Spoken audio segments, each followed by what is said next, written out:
masarap sa Ilocos eh. Anhin ko na lang. Yung mga palagay ko mga dishes, may karapatan na ba bigyan ng Michelin star. Siyempre, yung aming dinardaraan, yun, napakasarap nun. Siguro nakilala na ng lahat ng Pilipino yung bagnet namin na galing sa Batat. Nandyan din yung empanada, tapos yung Miki, yung inihaw na baka, tapos yung mga isda.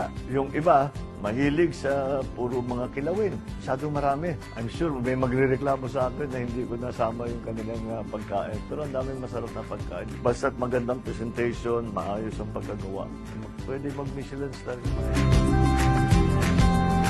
Kami ni Lisa, basta comfort food, pagka kami na lang dalawa. Magpipizza kami, Pinoy food, sashimi kami. Basta yung comfort food, tawag namin.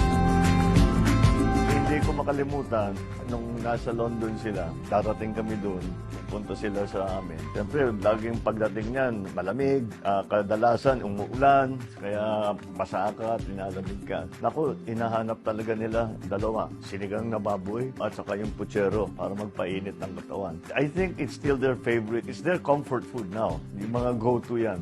Yan, surefire yun. Pagpapakain mo sa mga anak ko yan, no fail.